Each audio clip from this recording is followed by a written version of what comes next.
আমাদের আমির সাহেব ঘোষণা করেছে যদি পিআর পদ্ধতির মাধ্যমে নির্বাচন না দেওয়া হয় তাহলে এদেশের জনগণের ন্যায্য অধিকার ফিরে দেওয়া সম্ভব না। কারণ আপনারা জানেন যে কোনো একটা জানোয়ারকে আমরা চিনি, নাম কুকুর।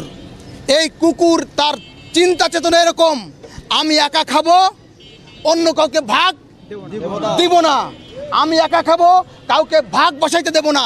এটা হলো কুকুরের খাসলাত। এই খাসলাত যদি কোনো মানুষের বা কোনো দলের হয়, সেই দলকে জনগণ প্রত্যাখ্যান করবে, সেই দলকে জনগণ ডাস্টবিনে ছুঁড়ে ফেলাবে। প্রিয় উপস্থিতি, পিআর পদ্ধতির মাধ্যমে যদি নির্বাচন হয় সবাই অংশগ্রহণ করবে এবং সকল দলের অংশগ্রহণ থাকবে সংসদে। এতে কোনো কালো টাকার ছড়াছড়ি হবে না, কোনো দুর্নীতি থাকবে না, কোনো টেন্ডারবাজি থাকবে না এবং কোনো স্বৈরাচার তৈরি হবে না। যদি কেউ করতেও চায় সংসদ ভবনে তাদেরকে প্রোটেক্ট দেওয়ার মতো তাদের কথা বিরোধী দল হিসেবে তাদের শক্তিশালীভাবে তারা প্রতিবাদ করতে পারবে। কিন্তু কোনো এক দল চায় যে না, প্রতিবাদ করার কেউ থাকবে না। আপনারা কি ভেবেছেন? পীর সাহেব চরমোনাই যদি কঠিন কর্মসূচি ঘোষণা করে, স্পষ্টভাবে ঘোষণা করতেছি, যত বড় কঠিন কর্মসূচি দেখ না কেন, আমরা রক্ত দিয়ে হলেও, আমরা জীবন দিয়ে হলেও আমরা সেই কর্মসূচিকে বাস্তবায়ন করে চলবো। যে 5ই আগস্টের পরে আবার দেশে ইট পাথরের রাজনীতি শুরু হয়েছে। কিভাবে পাথর দিয়ে মানুষকে হত্যা করা যায় সেই রাজনীতি শুরু হয়েছে, চাঁদাবাজির রাজনীতি শুরু হয়েছে। আমরা স্পষ্টভাবে বলতে চাই যে এভাবে চাঁদাবাজির রাজনীতি করে, বৈষম্যের রাজনীতি করে সামনে বাংলাদেশে পার পাওয়া যাবে না। ইতিমধ্যেই আমাদের সম্মানিত আমির ঘোষণা করেছে যে ফেব্রুয়ারিতে এই উপদেষ্টা যেই নির্বাচন ঘোষণা করেছে, আমরা পিআর পদ্ধতিতে এই নির্বাচন চাই। আমরা এই পিআর পদ্ধতির সুফল সম্পর্কে জাতিকে অবগত করেছি এবং ধারাবাহিকভাবে কেন্দ্র ঘোষিত কর্মসূচিগুলো বাস্তবায়ন করে যাচ্ছি। আমরা স্পষ্টভাবে বলতে চাই, যদি আগামী জাতীয় সংসদ নির্বাচন পিআর পদ্ধতিতে না দেওয়া হয় তাহলে শুধু এই মানববন্ধন না, আগামীতে হরতাল, অবরোধ এবং এর থেকেও বড় কর্মসূচি দিতে আমরা বাধ্য হব। যদি এই বাংলাদেশের সকল মানুষের অধিকার যদি পালন করতে হয়, যদি অধিকার ফিরিয়ে দিতে হয়, তাহলে সর্বপ্রথম যে অধিকার সেইটা হলো ভোটের অধিকার ফিরিয়ে দিতে হবে। আর যদি প্রত্যেক জনগণের ভোটের অধিকার ফিরিয়ে দিতে হয় তাহলে পিআর পদ্ধতি নির্বাচন ব্যতি রেখে অন্য কোনো নির্বাচন অধিকার ফিরিয়ে দিতে পারে না। আমরা বিশ্বাস করি আগামী জাতীয় সংসদ নির্বাচন যদি পিআর পদ্ধতির মাধ্যমে হয় তাহলে একটা গ্রহণযোগ্য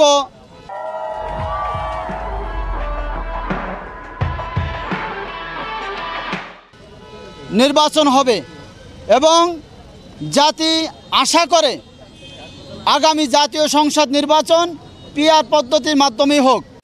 এত হাজার হাজার শহীদের রক্তের উপর দিয়ে অন্তর্বর্তীকালীন সরকারকে বসানো হয়েছে, কিন্তু আমরা দেখি তাদেরকে যেই কাজের জন্য বসানো হয়েছিল তারা দেখি টিকটক করে।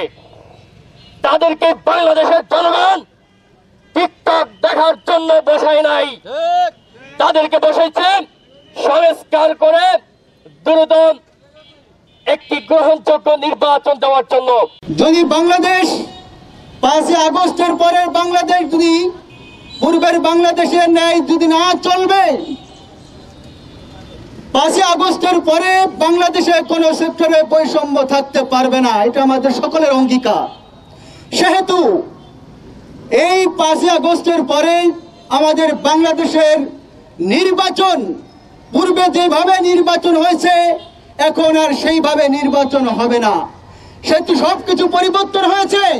এই জন্য আমরা চাই বাংলাদেশে পিআর পদ্ধতি নির্বাচন নিয়ে, পিআর পদ্ধতিতে নির্বাচন দিয়ে বাংলাদেশকে একটি শান্তি শৃঙ্খলা নির্বাচন দেওয়ার জন্য আমি অন্তর্বর্তী সরকারের কাছে জোর দাবি করছি। শুধুমাত্র একটি দল ছাড়া অধিকাংশ দলের নেতাকর্মী সাধারণ জনগণ চায় আগামী নির্বাচন পিআর পদ্ধতিতে হোক। কিন্তু সন্ত্রাসী মহল, যাদেরকে আমরা ইতিপূর্বে চিনেছি, যারা হাওয়া ভবন তৈরি করে সারা পৃথিবীতে কলঙ্ক মোচন করে দিয়েছিল বাংলাদেশের পতাকার উপরে, যাদেরকে খাম্বাচোর হিসাবে, রিলিফের কিনচোর হিসাবে এখনো মানুষ চেনে, যারা দুর্নীতিতে 5 বার বিশ্বের চ্যাম্পিয়ন হয়েছে, শুধুমাত্র তারাই পিয়ার চায় না। কেননা তারা আগামীতেও দেশের সম্পদ শোষণ করতে, দেশের মানুষকে শোষণ করতে চায়, শাসন করতে চায় না। তাদের ব্যক্তিগত দলীয় স্বার্থ রক্ষার জন্য শুধুমাত্র সেই দল যারা সংখ্যায় বাংলাদেশে 25 থেকে 26% বেশি হবে না, তারাই মাত্র পিয়ার পদ্ধতিতে নির্বাচন চায় না।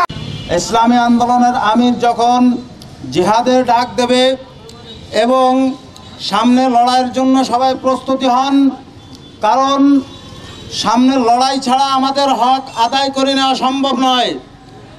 এই জন্য আমরা লড়াইয়ের জন্য প্রস্তুত হব।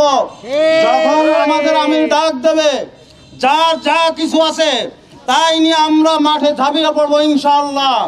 আজকে একদল বলে যে পিয়ার পদ্ধতি কি, এটা কি খায় না মাথায় নেয়? তা আমার ভাইয়েরা, বিশ্বের মানচিত্রে 100টি দেশেরও অধিক দেশে যে পিয়ার পদ্ধতিতে নির্বাচন হচ্ছে, সেই নির্বাচন বা সেই পিয়ার পদ্ধতি সম্পর্কে যদি কোনো একদল না জানে, আমি মনে করি তারা রাষ্ট্রীয় রাজনৈতিক তো দূরের কথা, একটা ওয়ার্ডের রাজনৈতিক করার যেই আপনার যোগ্যতা, সেই যোগ্যতাও তারা রাখে না।